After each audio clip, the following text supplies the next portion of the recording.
Hello, I'm John Dunbar, former mayor of Yountville. And I'm Alfredo Pedroza, a farmer. And I'm Christopher Thompson, chairman of the board, Napa Firewise. Thank you for joining us as we talk about politics, people, and whatever else is on Christopher's mind. We're used to earthquakes. We were not as aware about the threat of fire. Fire is very much a part of the fabric of our existence. Fire prevention is not just the responsibility of government, it's also the responsibility of the homeowner. Alfredo, I know we're going to learn a lot today from Christopher and all his experience here with not only Napa Firewise, but just in the Napa Valley. Anything you wanted to start with? Well, as a farmer, John, I appreciate all the work that, Christopher and their team has done. But look, I'll say this. I don't remember, Christopher, how we first met, but I will tell you what I always appreciate about you though, man, is you were mission oriented, right? And to me, you took, there's an organization of Firewise. I don't think people know what that is, by the way, so we should define it. But like, here we are, Napa's burning. And the aftermath is like, how do we come out of this different? And to me, it took people like yourself, Christopher, and others that were very intentional of, we have to get better and we have to do better, right? And to me, that was kind of where I think we started working together when I was in the Board of Supervisors. I'm not ashamed of being a former elected. I'm just a farmer now, John. But, Christopher, maybe you can tell us a little bit about, we know Firewise, in memory, but I think the general public doesn't. So maybe just give us a little bit of a perspective of how did we get here? How did you get involved? And what does it do? Well, and also your career in firefighting. Also, we'd love to hear that story.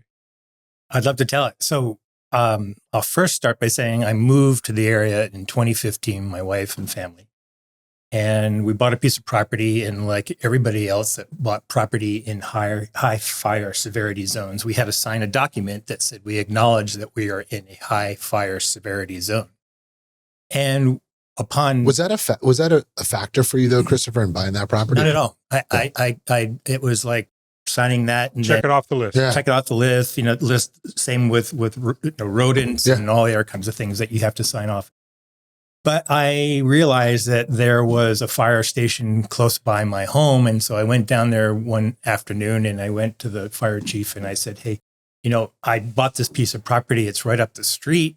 Can you come up to my property and tell me how I might be able to do things to make it a safer piece of property? And he said, well, I'll do you one better. Why don't you become a volunteer firefighter and you can figure it out for yourself? But so let me ask you a question. What an answer. That's not normal, right? So what gave you that inclination to want to kind of go and ask, Christopher? Because I think that's important, right? That's what we all say is fire prevention is not just the responsibility of government. It's also the responsibility of the homeowner too, right? Well, good question. The fire station that I'm speaking about, Deer Park Station 21, they sent out a flyer and I just happened to open up the mail and I looked at this flyer and it talked about all the wonderful things that they're doing in the community and how important it is for people to get involved and to make donations to the local volunteer fire departments, which there are 9 of them in the county. And so that was the impetus. That sparked your interest? Right. So when I went down and I met, long story short, I got talked into joining the fire department. And I thought as a volunteer that I would take a few evening classes and a few weekend classes, and that would be it. Unbeknownst that I was going to go through the entire fire academy process. And you had no fire background? No fire background. I owned a fire truck when I was 7 years old, and that's about it. So that was the start. Yeah. I'm not getting my kids fire trucks. So I graduated from Fire Academy in June of 2017. And my first involvement in a significant fire was the Tubbs fire, which happened a few months later, of course. And that the Tubbs fire, the Atlas Peak fire, the Partridge fire. And after that was all over, I went back to my chief again and I said, well, obviously we are second to none in fire suppression. We're really good, CAL FIRE, the Napa County Fire Department, but what are we doing about fire prevention? And he said, well, you should look into the NCFF, Napa County's Firewise Foundation, NCFF, Napa Firewise for short. That was done for my benefit. And that existed in 27? It started about 2004-ish. Yeah, it goes back much before the wildfires that we experienced. It just was a much quieter I can effort. tell you because I was on the board and I never heard about it until after 2017. Yeah. Well, so when I got involved with Napa Firewise, I was invited to go meet with what was left of the board, which were about 3 people. Everybody had their homes burned. And so everybody jumped off the board to go take care of personal things. Totally. There were 3 people left, and we reconstituted the board. We had 8 fire safe councils at that point in time. And long story short, we went from 8 fire safe councils to what we are today, which is 30, give or take. We were getting $100,000 a year stipend from the county for roadside. Firewise was. We are now about between $12 and $15 million a year for fire prevention. Is that all government funding, Christopher? Or is that private? Or there are some private donations in there, and then there's of course the county participates, very important part of the process. And then there's the Cal Fire Fire Prevention Grant and the Cal Fire Forest Health Grant, and then there were some other grants on top of that, PG&E, for example. Oh, good. So it's we turn over every stone we can find and look underneath it and see if there's money available, and then we write grants. And our philosophy is that we will be able to get the grant eventually. Even if we fail the first time, we'll just continue doing it over and over again until we get it, and that's what we do. So we took that the rebirth of the Fire Safe Council, and then the first time you and I interfaced was when after the fires, and I approached you and said, we need some help, and you invited me to go before the board of supervisors. It's all coming back now. Yep. And I sat in front of you and the 4 others. I remember that. Yeah. And I did my little spiel, and I can tell you now that I was hoping to walk out of there with a couple of $1 million, and I walked out with almost 7. Yeah. But you were very convincing. I was very convincing, but lucky. But I think it was more than that, though, right? I think it was this new mindset, right? Of it's a shared responsibility. Yeah. And to me, and an awareness of the risk. I don't think people really appreciated the risk, and they assumed, like you said in the very beginning, the government takes care of it all. Right. Well, what I was telling people at the time, a couple of things. I said that we are at a crossroads as a community. We have this existential threat that we are facing as a agricultural centric community. Along with water, electricity, and sewage, we need to start thinking about fire and fuel mitigation as part of that equation, as something that we all do, as well as the county, in reducing that risk exposure. To your point, though, right? Like, I remember Smokey the Bear, right? And it was just a thing. And then 2017 happened, and it changed. As someone that had to leave my home, it changed my outlook, and it changed my kids' outlook, right? But then you had a window of opportunity, though, when everyone lost their homes, right? A lot. And, my district, over 600 homes. And it became real. And to me, I think what you guys did well, the collective view, was figure out how do you harness that energy. And you were able to go into Silverado Country Club, which is not a very government welcoming community. No. And I had considered, I want government on my property. I was like, whoa, slow down there. Be careful what you ask for. But it was because they saw what could happen. And now it was, how do you prevent what could happen, right? But now, though, I think, to me, what I'm interested in, Christopher, is Napa's burned before, right? 81, 90, and then, 2017, then 28. What's different now? And do you think people are looking at fire prevention and mitigation differently? Well, I'll answer that by stating first something that I think happened, which is I think it was 1964, the Henley Fire. Okay. And that fire started in Calistoga and went over to Santa Rosa, and it took 4 days to do that. The Tubbs Fire took 4 hours to do that. Almost the same footprint. Almost the same burn scar, and 50 some odd years later. And I think that underscores what we're facing now, that the fuels are different. There are more people. There's more vulnerability. And that was emphasized in that fire. And I think that there was some apathy. People figured after 50 years, okay, we had a fire, the 17 fires, that's not good. But okay, if it's another 50 years, we can live with that. Along comes 2020, and here we are again. And then I think at that point, people recognize that this is different now. We're living in a new normal, and that new normal is that fire is very much a part of the fabric of our existence in a wildland urban interface, which is what we're considered, even Napa. I also think that there was an assumption that it was only in total wildlands. Like, oh yeah, up in the Sierra, there's a wildfire, and there are a couple homes that are impacted, but it's just a delay on the road to get through. And my hometown is Oakland, and Oakland experienced one of the worst urban fires ever, and certainly in the Bay Area, if not much broader. And the speed, like you talk about, that was not a weather related, like dry lightning, like what we experienced with 16 or so different ignition locations basically all at once. Right. That was a fire that started in an apartment building, and it spread so quickly that even multiple agencies could not stop it. Right. There was an awareness that could happen. People thought, oh, it's a developed area. It won't burn like that. Yes, it will. And so we've seen the combination of the two with the wildlands and the developed areas, like you say, about the interface creates a whole different threat that is a little bit more unique than people realized. Absolutely. Agree with that. And, a couple other cases that can be underscored to demonstrate your point, which is Coffee Park, right? Yeah. Now that would be largely considered sort of an urban environment. Bel Air, Browns Valley, right. all that. And it's the ember cast, right? So the embers blow in, and then once one home starts to go off, the radiant heat ignites the next one, and it just propagates from that point forward.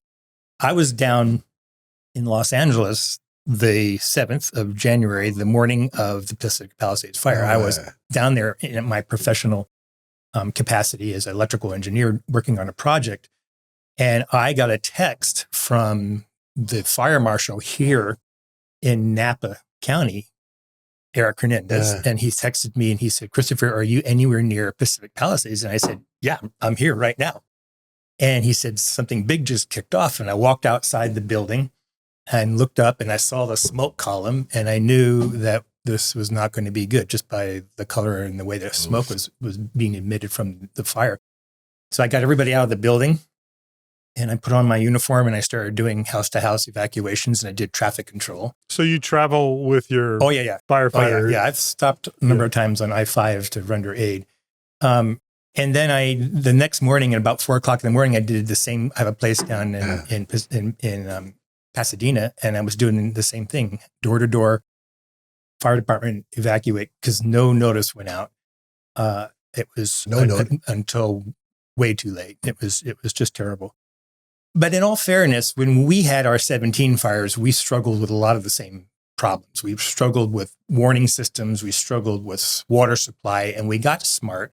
Yeah. And we made a number of changes, and that's why other fires that have happened as a result of those changes, but also fire prevention efforts, we've had less of an issue. So what I saw down in Los Angeles was the same situation where you've got a lot of these communities in the WUI, wildland urban interface, people who have absolutely no understanding of what they're faced. They don't have education and outreach that Napa County has gone through.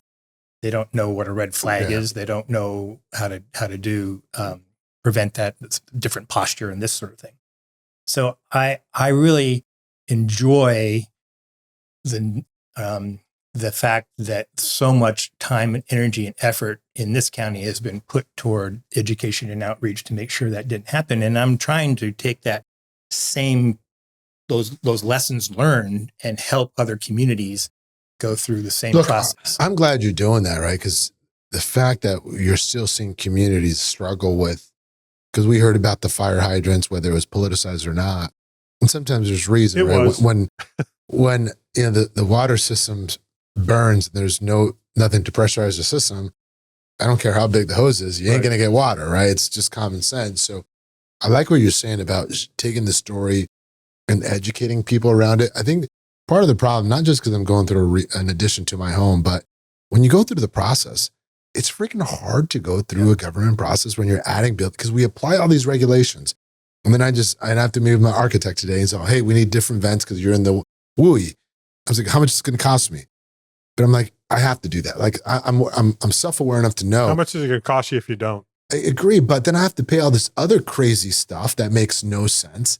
And I think that's part of the burden that I think average people are facing of, if you tell me I have to do this to make my home a little bit more resilient, I'll do it. But when you layer it with all the other costs, like that's what I think normal people are facing. And I do think, and I've talked to Brian Bordone at the county and others of like, hey, I think you have an engaged community right now that want to do better, that are part of the solution now versus expecting you government to help me, right? So I think you do have this opportunity. And it's not just about cents and dollars all the time about giving in a grant. It's changing the culture. Good point. Yeah. And you know, there are a number of videos that were posted on YouTube by firefighters that were driving up and down the streets of Pacific Palisades taking pictures. And a couple of them that really struck out to me were videos of homes that in between the homes were on fire. The lawn or the 5-foot area in front of the home that has beauty bark or something of that nature, that was on fire. Or maybe there was a potted plant on the steps going up to this door that was on fire. The house was not on fire. And this is the thing that a very simple effort of removing that flammable material around the footprint of your house. We all put our trash cans up against the house, right? What do we fill in the blue one? It's recycled material. Some of those are still flammable. They're a petroleum product. Ember lands on that, burns through the lid, ignites the material inside, flames off, crawls up the side of the house, hits the underside of the eaves, goes up into the attic, and that's it. That's the end of the house. Yeah. Moving those trash cans or putting a metal lid that swings down over top of them to protect them, getting rid of the beauty bark and within that 5-foot radius of the house, those sorts of things. Because understood, I'm not saying that fighting one of those fires, I mean, it's like standing in front of a blowtorch with a garden hose. But when those embers start casting, you can mitigate the damage of those embers. And I think look, when there's 60-mile winds, there's not much we're going to do. But to your point, it's the collateral damage, right? Of if you have, like in Silverado, they had all those cloth awnings over the windows. And I'm like, okay, ember hits it, hits the awning and it goes, right? Like I know why that happened. But I like what you're saying of focus on what we can control. Right. But one of the questions I have for you, Christopher, is I think when we say Firewise, I think people know what it is. But for someone that doesn't, that they're probably living under, head under the sand or a rock or something. But tell us in a high level view, what does Firewise do for our community today? And what's part of the future plan as well? Well, we are doing a number of things. First and foremost, we are going out and setting up fire safe councils. And what's a fire safe council? And a fire safe council is basically a neighborhood or neighborhoods that are banded together, and we call that a fire safe council. And they meet regularly, and what we do is when they meet regularly, we bring in a forester. The forester surveys the area that community represents.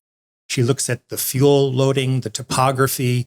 We then create a community wildfire protection plan. And for that neighborhood? For that neighborhood. And they have to participate in this. This is something that we do for them. They have to do this for themselves, but we support that process. Then when that CWPP, the protection plan, is put together, they prioritize it. And maybe there's a section of the community that has a lot of overgrowth. Maybe there's a section of the community that has felled trees that have just been sitting there forever. They prioritize what they want to do. And then we help to find the money to get that work done. And we'll write the grants and we'll go out and get that grant money. And then we'll divvy up that money among the fire safe councils. And they take that money and they go out and do that work. Another thing that we do is besides finding those grants and organizing and supporting those fire safe councils, is we do a lot of grant writing. And we, as I said earlier on, turn over every stone until we find something, we write it, and we get it. Now, we wrote a wonderful grant called the BRIC grant through FEMA, Building Resilient Infrastructure and Communities. And it was clawed back by this administration, and it was, upwards of $50 million. So that was a sting. When I worked hard on that. It's more than a sting. That was very gentle of you. Yeah, well, but we're making do. We're finding other ways. There's still money that the county set aside that we're going to be able to use to do more mitigation work. And then the third thing is education and outreach. So the issue that I was describing in LA, where people don't know to to download watch duty. They don't know what a red flag is. They don't know when a red flag, what does that mean? Well, I turn my car and I point it out of the driveway in case I have to get out quickly. What happens if the power goes off? Well, I disconnect the mechanical mechanism that lifts my door in my garage so that I can do it by hand, get all the material off my porch that is flammable in case an ember lands on it, things of that nature. That's a very powerful tool when the grassroots part of it. I think people understand like neighborhood watch programs because we've grown up with that kind of thing where it's more about safety, security. This is a very similar thing with the Firewise councils where people are volunteering to protect their communities and then coordinate with the 30 different councils and the foundation and the board, and with great support from the county. Really disappointing that money disappeared because it was a model program. And the county, Napa Firewise and the county worked hard to collaborate on that 10-year plan. Years. But it's a 10-year plan because guess what? When you cut fuel loads down, they grow back. Right. And so it's not a one-time thing. It's an every year thing. When there's a wet winter, that means things grow back faster in a lot of cases. And so there is an education piece, an awareness piece beyond the program and the operational execution you do with Firewise, which is critical, but people do need to change their mindset and their attitudes. I mean, I just went through clearing a bunch of bushes that were, I bought a house a year and a half ago in Browns Valley, the base of Mount Veeder, where there was, massive fire impact. And I'm like, why are we still looking at these right next, literally up against the side of the house? So we had them removed. It costs money to do that. Firewise has also been good about cost sharing on some of the defensible space and things like that. But we're used to earthquakes in California. We've grown up with it for decades. We were not as aware about the threat of fire, especially in urban environments, because people think they're safe. You're our dear Chief Bellier, that you and I worked with. Yeah. I worked under. He said something, and it's something that I quote all the time. I know what line. Yeah, and it's going to be it's this, which is that if you want to control fire, you remove the fuels that feed the fire. If you want to control fire behavior, remove the fuels that feed the fire. If you want to control fire around your home, remove the fuels from around your home. If you want to control the fuel or the fire behavior around your community, remove the fuels from around your community. That's that simple, and it works. Well, you're totally right, and that line is ingrained in me too, Christopher. And to me, one of the things that I think Napa County did well, though, is when you were creating that, I think the 10-year plan, it wasn't about keeping score, right? In terms of how much money are you investing in my district versus other. It was like, hey, is this the right project to do for Napa County? Right. And it was rallying around that of creating a roadmap of how Napa's going to be safe. I was really, disappointed when Measure L didn't go through, because I think this county does need to look at, if this is a shared priority, how do we create sustainable funding for it? Well, we're going to go after Measure L 2.0. We're talking now with the county, and we're talking with the land trust and some other partners to see if this is a viable opportunity to move forward with that, because we do need that durable funding in place, and especially now that we haven't gotten the brick grant. I think we just have to make sure that the public, though, Christopher, knows what they're getting. Exactly. Right, because I am sensitive to the cost of living in Napa, right? But I'm also sensitive to insurance. I'm also sensitive to potentially not being able to expand my home. Right. So there's real costs that will show up in other ways.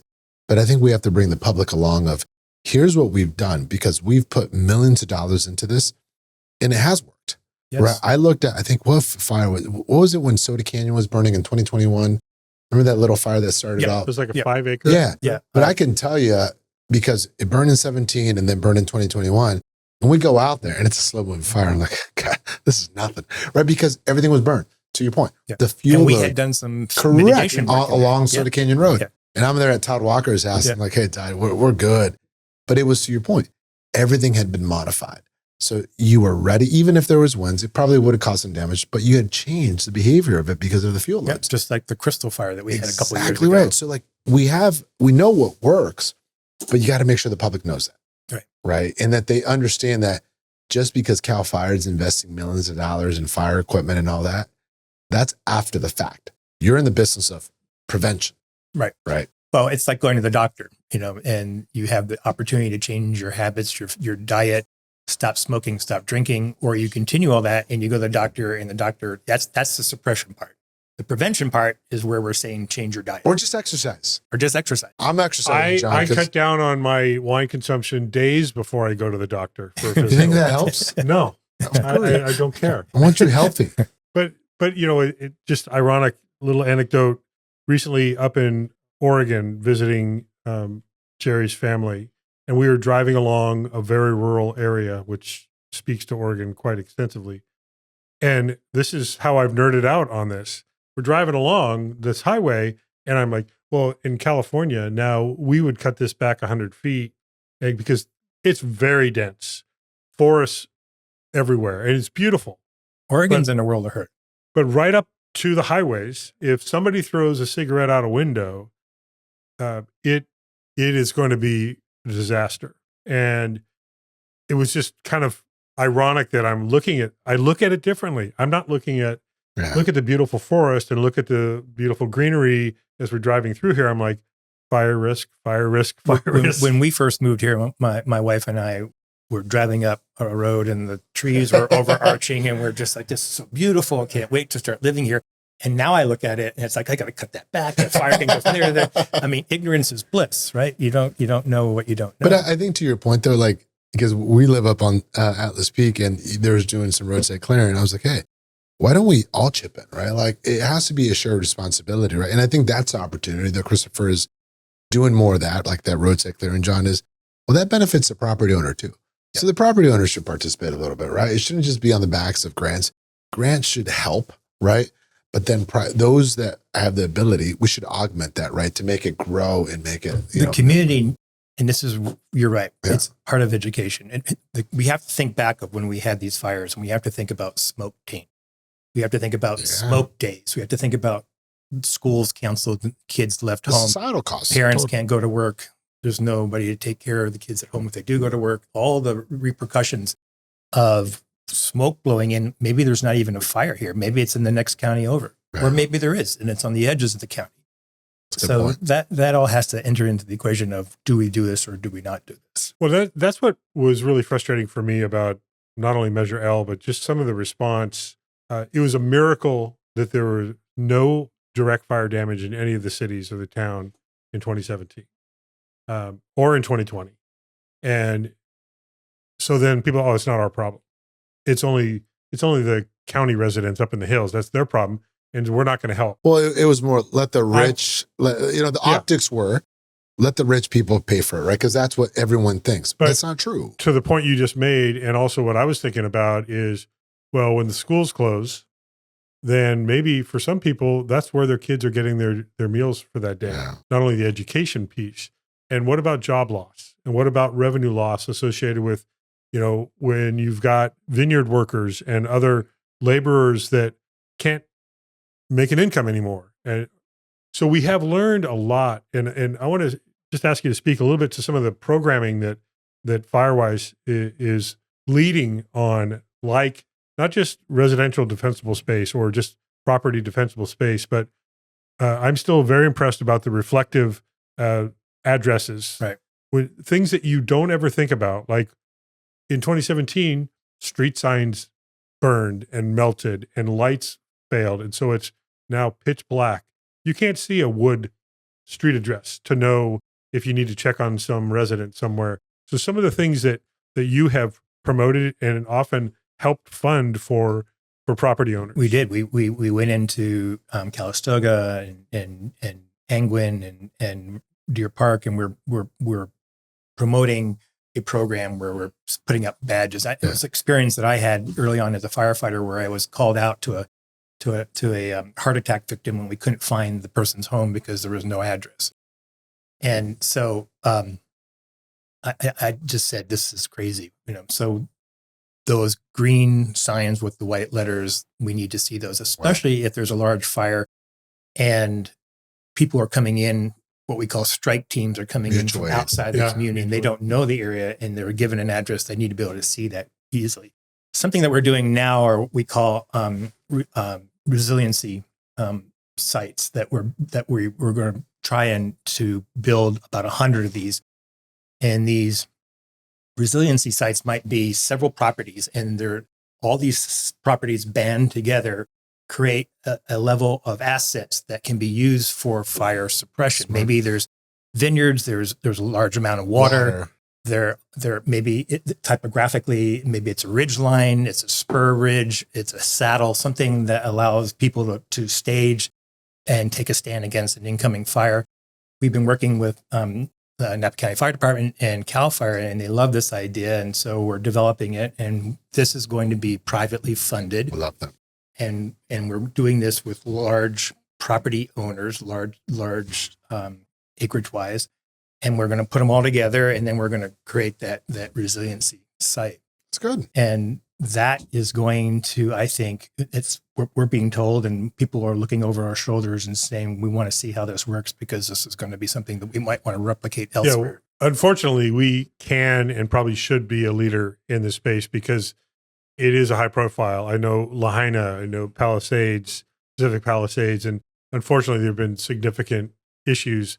And some of the programming can be shared with, like what happened along the Guadalupe River in Texas. Maybe it's the signage is available for people that are going on rescue missions or whatever it might be. Like, do you know if there's a home down that road? Well, ways to educate and provide information. Just real quickly, I'm thinking, what is the next thing that you see Firewise as a program or something that you're really excited about that you're able to offer the community? Well, these resiliency sites are first and foremost, and we're working hard at that. And that information will be memorialized, and that then will be placed on the tablets that all of the fire engines have in the units. And so that when someone comes in on a strike team, that information will be there. It's not something that guarantees that the fire department is going to use it, but it demonstrates that there is an area they can go to and take a stand. And I like that, John, because I think this is what we can control, right? Creating opportunities that better position us to respond. And then the other thing, just because Measure L, I brought it up or you did, but it bothered me. You did, but I followed up with it. But you remember when we did flood control, the city of Napa benefited. Over 66% of every dollar went to fund flood control for the benefit of downtown Napa. Why? Because we believed in regionalism, right? We believe that if it floods, we all get impacted. Fires are no different. Nope. If we burn, I don't care if you're a capital C or small c or a T, we're all burning, right? And I think that's the opportunity here, Christopher, is making sure people understand, even if it's happening up on the hills, it impacts all of us, right? You said it, John, very eloquent. Schools, restaurants, jobs, it's there, right? So I think as you continue to do good work, because I do think we have to wrap up, I'm just sensitive to time, John. But I do think creating that awareness, Christopher, of this is why it matters, whether you're a resident of the county, Napa, Yountville, Calistoga, American Canyon, St. Helena, it all matters. It does. It does very much. And, there are 5,141 homes in the unincorporated parts of the county. And every single one of those homes, and then in addition to that, Calistoga, St. Helena. Probably a few unpermitted. The outside edges of the city of Napa are in high fire severity zones. So a decade ago, you didn't see yourself being this educated, this aware, and this much of an advocate, I suspect. But was it really, how did going back to the very first part of our conversation, you moved here and you realized there were some risks and there was some concern. And so you went out and sought information and you educated yourself. And now you've become kind of, a leader. Yeah. So your advice for somebody that is concerned, but they haven't really made that step, what's your advice to somebody that wants to get in? Maybe they can't commit 100%, but they want to do something for themselves and their community. I met with several people with LMU, Marymount University, and sat down at a table. My sister-in-law goes to LMU. Yeah, well, What a small world. We're working with them. I am, and helping them to create some sort of a program that replicates what we have done here in our county. And they're working with Karen Bass and a number of other people to figure out how do we keep this from happening again? Because if they start rebuilding and then nothing changes, then it's just a matter of time. Repeat. So I think the thing that really bothers me is when there's a fire and then a lot of politicians stand around afterwards and they have these photo apps, but they don't take that information and disseminate it into the other 58 communities, counties rather, that are in the state, 58 or 59. 58 total. Yeah, right. 57 others. And just like, we don't want you to go through what these guys went through. Here's what they did to change things, to change the trajectory of this kind of a thing happening in their community. You need to do the same thing. And that's not happening. And that to me is horrible. Yeah, we have short attention spans with disasters, with earthquakes, with floods, with fires, and we need to just be relentless with the messaging. Well, we should do that. We should connect Christopher with like League of Cities and CSAC, right? So to your point, because that bothers me as well, right? But part of it is, electeds, we chase shiny objects, right? It's like you move on. But you do have these organizations. So Christopher, John was president of the League. Look, I'm plugging you. Thank you. John was president of the League of Cities that represents all the cities in the state. And then CSAC is the association of all the counties. They have professional staff, so they have longer term memories. Mm-hmm. I think it'd be great to connect you. And I know, we have mutual friends, but Diane Dillon was, a great leader in that organization. So we should connect you with that, because I think it's even saying, hey, look, let's make sure for those that are intrigued and interested, let's do a coalition of the willing. Right. And have other supervisors that are engaged, or council members and mayors, because I do think there is an interest out there, but sometimes you got to feed them a little bit more, right? Versus them coming to the water trough. So I agree. And I want to thank you and everyone else, not only on the board and the staff of Napa Firewise, but all the volunteers with the fire safe councils that are doing all that great work. It's amazing that you have as many as you do. They're amazing people that are willing. Some have been in fires and high fire risk areas, and some are in less so, but they get, like you said, the big picture. So thank you. Thank you for sharing all of your information with us today. Thank you again, man. Thank you. Thank you. So Alfredo, what are your thoughts about our conversation with Christopher and fire mitigation in Napa County? Well, look, I feel very safe, John. They're doing this training, I think, at the coal site they're going to tear down, and there's like gazillion fire trucks. So that's right. We're talking about fire, we're smoking cigars, but it's okay because there's all these fire trucks. So look, I think Christopher, did a good job of talking about how here's Napa County, community that has wealth or perception of wealth, but it's people from the outside that are helping keep Napa safe, right? It's Firewise, it's Firewise councils. He mentioned we have 30 something. And at the end of the day, it's people, ordinary people, caring enough to do something different. That was my takeaway about what the Firewise councils are doing and what Firewise is doing for Napa County. There's still a need for education, clearly, and that's one of the things that I took away from our conversation with Christopher. We sometimes have short memories about disasters, and I think that there's a concern that the fact that the cities and the town haven't had the same kind of fire impact as the unincorporated county has, that it's not a problem for residents in the cities and the town. That's not true. It's absolutely our collective concern, and Firewise is doing an amazing job working with the county to provide programs, to provide funding and education about how to make us more fire safe. But to your point though, right, it's a shared responsibility, right? It's not government's job to solve, it's everyone has to step up. So whether you own your home or you're renting a home or where you're a business owner, what can you do to make this community safer? And to me, that's what I take away from what Christopher said is, it's not the days of you go and dress up as a bear and you go to schools and talk about Smokey the Bear, right? It's not about raking your forest. It's about doing real stuff that makes this community safe. It works. We've done it. We've seen it. So we got to put our money where our mouth is on this and invest in Firewise. Or if there's another organization that's doing the same thing, great, let's invest in them too. But we got to stop talking about it and start investing. And I think, to be fair, Napa County has done it, but we need to do it a little bit more. We have to recognize that this is an ongoing issue. It's not just during the seasons that are the hottest and driest. It's a year-round effort. It's an annual effort because fuel loads grow back. In wet winters, in dry springs and summers, we're vulnerable, and people need to realize that. And it's a city property issue as well as a county property issue. And let's not miss the visual of you dressing as Smokey the Bear going to your children's school. I think that can be really inspirational. I suggest you do that. I didn't say I was going to dress up as Smokey the Bear. That's what I heard. I'm just saying that's what I remember as a teen or a kid growing up in Napa. That was my exposure to fire. And I'm saying we have to evolve as human beings.